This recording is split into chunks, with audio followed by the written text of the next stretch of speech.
예수께서 즉시 제자들을 재촉하사 자기가 무리를 보내는 동안에 배를 타고 앞서 건너편으로 가게 하시고 무리를 보내신 후에 기도하러 따로 산에 올라가시니라. 저물매 거기 혼자 계시더니 배가 이미 육지에서 술이나 떠나서 바람이 거스름으로 물결로 말미암아 고난을 당하더라. 밤사경에 예수께서 바다 위로 걸어서 제자들에게 오시니 제자들이 그가 바다 위로 걸어오심을 보고 놀라 유령이라 하며 무서워하여 소리 지르거늘 예수께서 즉시 이르시되 안심하라. 나니 두려워하지 말라. 베드로가 대답하여 이르되 주여, 만일 주님이시거든 나를 명하사 물 위로 오라 하소서. 오라. 베드로가 배에서 내려 물 위로 걸어서 예수께로 가되 바람을 보고 무서워 빠져가는지라 소리질러 이르되 주여, 나를 구원하소서. 하니 예수께서 즉시 손을 내밀어 그를 붙잡으시며 이르시되 믿음이 작은 자여, 왜 의심하였느냐? 배에 함께 오름에 바람이 그치는지라. 배에 있는 사람들이 예수께 절하며 이르되 진실로 하나님의 아들이로소이다.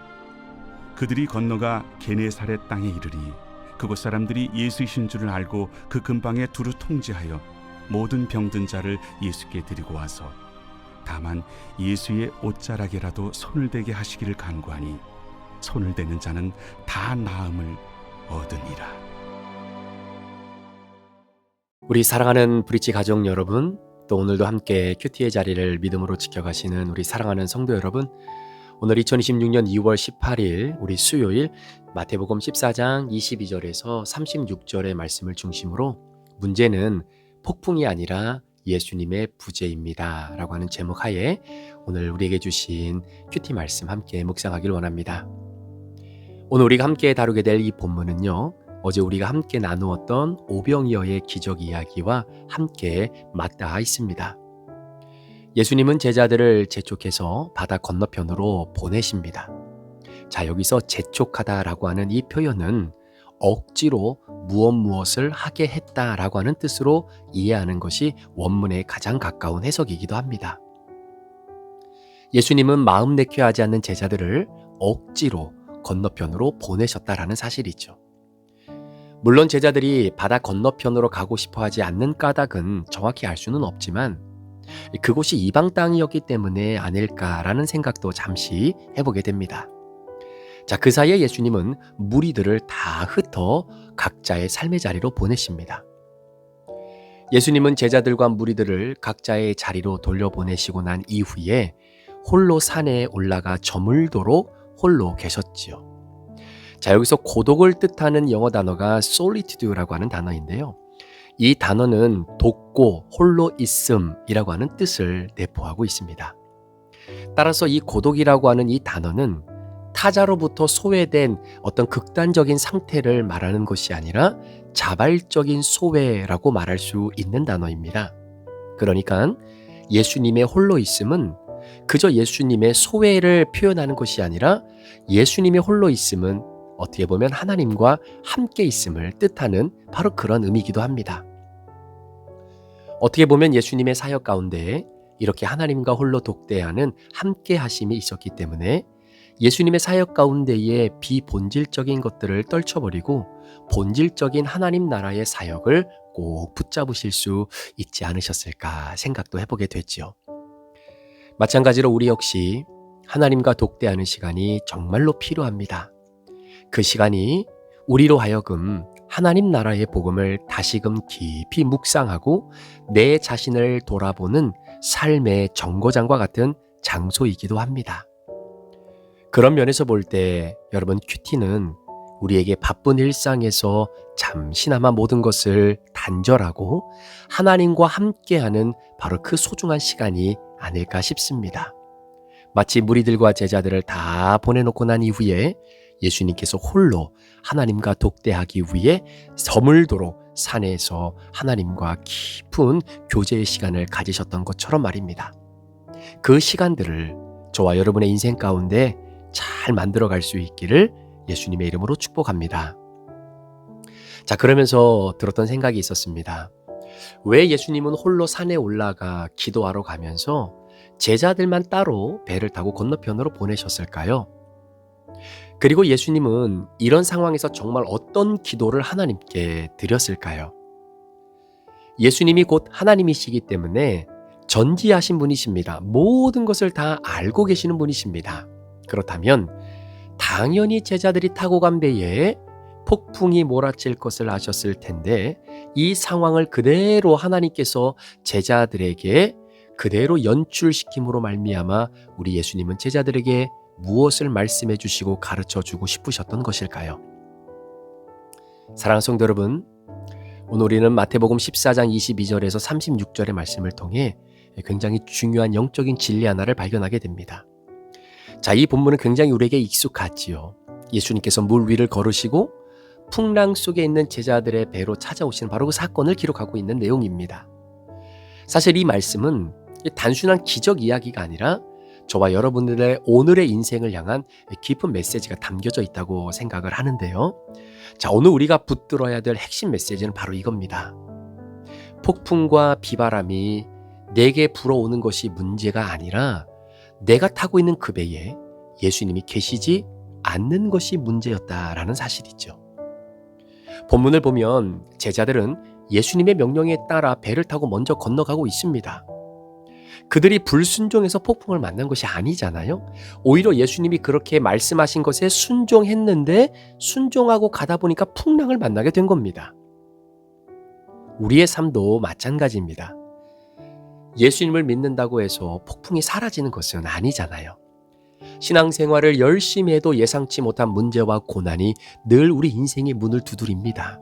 그것이 건강의 문제, 관계의 갈등, 경제적인 어려움, 미래에 대한 불안이 우리의 마음을 그렇게도 흔들어 놓는다라는 거죠. 중요한 것은 여러분, 그렇게 우리의 인생을 좌지우지하도록 불어닥치는 폭풍의 존재가 문제가 아니라 그 폭풍 속에서 우리가 누구를 바라보느냐, 이게 관건이다라는 겁니다. 제자들은 밤 사경에 이르도록 바람과 싸우며 두려움에 사로잡혀 있었습니다. 그런데 그들의 시선은 오직 파도와 바람에만 집중되어 있었다라는 사실입니다.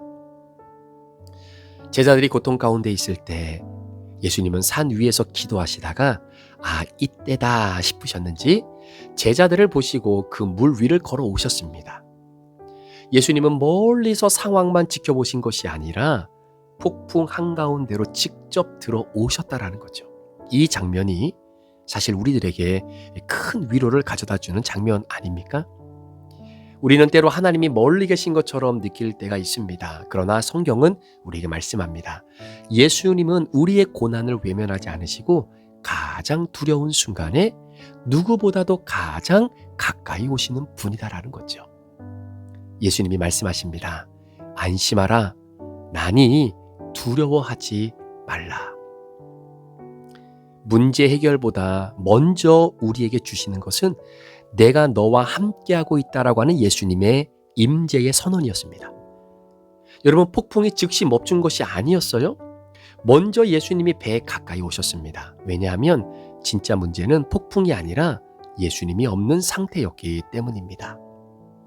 우리 사랑하는 성도 여러분, 오늘 여러분의 인생 가운데에 정말로 배를 타고 그 갈릴리 바다 호수 그 중간에서 다시 돌아갈 수도 없고 그렇다고 이방 땅인 이 건너편으로 가는 것을 기뻐할 수도 없는 진퇴양난에 빠져 있는 상황 속에 예상하지 못했던 인생의 광풍과 폭풍이 불어올 때에 그 두려움을 엄습하고 있는 이 순간 속에 예수님이 찾아오셔서 안심해, 괜찮아, 너 지금 이런 문제 때문에 마음이 힘들지, 너 지금 이러한 상황 때문에 이러지도 저러지도 못하는 답답한 무거운 마음 있지? 괜찮아. 안심해. 내가 너와 함께 있을게. 두려워하지 마. 지금 네 앞에 있는 이 문제 앞에 무너지지 말고 그 문제 속에서 나를 바라보지 못했던 네 자신을 다시 한번 돌아봐봐. 라고 예수님이 우리 귀한 성도들에게 그렇게 말씀해 주신 은혜가 느껴지기를 축복합니다. 베드로는 결국 예수님의 말씀을 듣고 물 위를 걸어갔지요. 그러나 바람을 보고 무서워서 빠져들어갑니다. 여러분, 베드로가 빠진 이유는 물 위를 걷는 능력이 없어서가 아니라 시선이 예수님에게서 폭풍으로 옮겨갔기 때문이에요. 우리의 신앙도 마찬가지입니다. 예수님을 바라볼 때는 불가능해 보이는 길도 걸어갈 수 있지만 예수님만 바라보면 어둠과 같은 동굴과 같은 인생 속에서도 빛 대신 예수님만을 바라보고 그 빛을 향해 한 걸음 한 걸음 걸어갈 수 있지만 주변의 상황을 바라보며 두려움에 빠지게 되어 있는 것입니다. 어두움에 빠질 수밖에 없는 것입니다. 그 순간 베드로는 외치지요. 주여 나를 구원해 주옵소서. 나를 구원해 주옵소서라고 외쳤던 그 말에 예수님은 즉시 손을 내밀어서 그를 잡아주십니다. 이것이 은혜입니다. 우리가 흔들리고 실패할 때에도 예수님은 여전히 우리의 배에 오르기를 원하시는 분입니다. 예수님이 배에 오르시자마자 바람이 그쳤어요. 평안이라고 하는 것은 폭풍이 먼저 사라져서 우리에게 임하는 것이 아니라 예수님이 임재가 먼저 있게 되면 자동적으로 폭풍은 사라지고 그 폭풍 속에서도 오히려 평안을 누릴 수 있는 그 능력이 바로 예수를 믿는 우리들에게 있는 것 아니겠습니까? 사랑하는 성도 여러분, 오늘 내 삶을 좀 돌아보십시오. 나는 폭풍이 없기를 기도합니다. 문제없는 삶을 원합니다. 그런데 성경은 다른 질문을 우리에게 던집니다. 지금 네 인생에 문제가 있느냐? 지금 네가 살아가는 삶에 어려움이 있느냐? 라는 것을 성경이 우리에게 질문을 던지는 것이 아니라 지금 너라고 하는 네 인생의 배에 예수님이 계시는가? 가정이라고 하는 그 배에, 직장이라고 하는 그 배에, 우리의 마음이라고 하는 이 배에 예수님을 모시고 있는지가 더 중요합니다. 예수님이 계신 배는 폭풍 속에서도 방향을 잃지 않아요. 두려움 가운데서도 소망을 잃지 않습니다. 게네사렛 땅에 도착했을 때 사람들은 예수님을 알아보고 병든 자들을 데려왔고 또 그들은 예수님의 옷자락만 만져도 치유를 받을 수 있다라고 하는 믿음으로 그 믿음을 직접 행동으로 옮겼던 사람이죠. 예수님이 계신 곳에는 회복과 생명이 있는 겁니다. 자, 그러니까 여러분, 이게 대조가 되는 것 느껴지십니까? 게네사렛이라는 땅에 이방 사람들이 살고 있는 그 사람들은 오히려 예수님이 어떤 분이신지를 정확히 알고 그 예수님과 함께 계시면 내 병이 치유받고 내 인생에 평안이 찾아오고 폭풍이 몰아치고 있는 내 삶의 현장에서도 예수님이 함께 계시는 임재의 선언만 있으면 우리가 자유함을 누릴 수 있다라고 하는 믿음을 가지고 예수님에게 나가오는데, 예수님을 그렇게 사랑했다라고 하는 제자들 가운데 그 베드로도 예수님을 바라보며 걷지 못하고 폭풍을 바라보며 그 물속에 빠져들어가는 베드로의 모습이 철저히 대비가 되고 있지 않냐라는 이야기입니다. 사랑하는 여러분, 폭풍이라고 하는 것은 앞으로 계속 찾아올 겁니다. 그러나 우리가 붙들 진리는 분명하죠. 폭풍이 문제가 아니라 예수님이 없는 것이 문제입니다.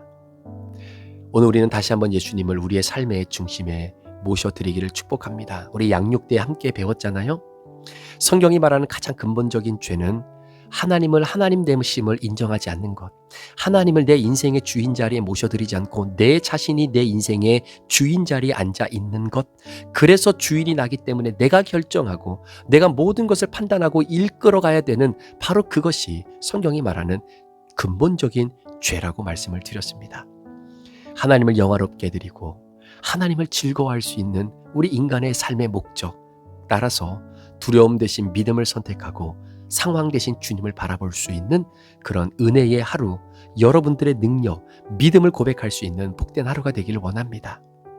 예수님이 우리 배에 계실 때 우리는 그래서 마지막으로 이렇게 고백할 수 있는 것이죠. 진실로 하나님의 아들이십니다.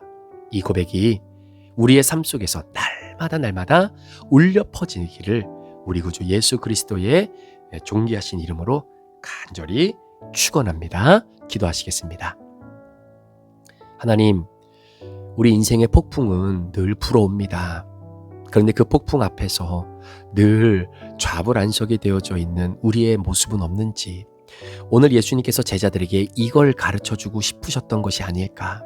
바로 내 삶에도 바로 이 문제를 예수님께서 말씀해 주시길 원하셨던 것이 아닐까 생각됩니다.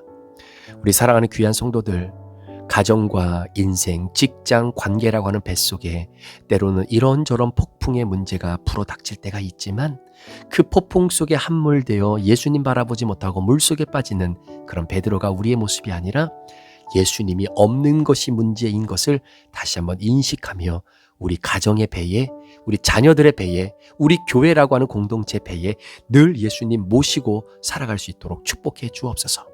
우리 인생과 가정의 배에 예수님만 계시면 폭풍이 불어와도 피바람이 있어도 배가 이렇게 저렇게 흔들려 좌초가 될 것만 같은 상황이 벌어져도 안전하다라고 고백할 수 있습니다. 왜냐하면 우리 배에 타고 계시는 그 예수님은 하나님의 아들이시기 때문입니다.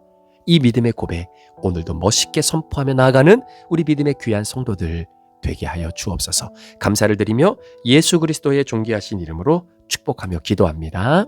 아멘.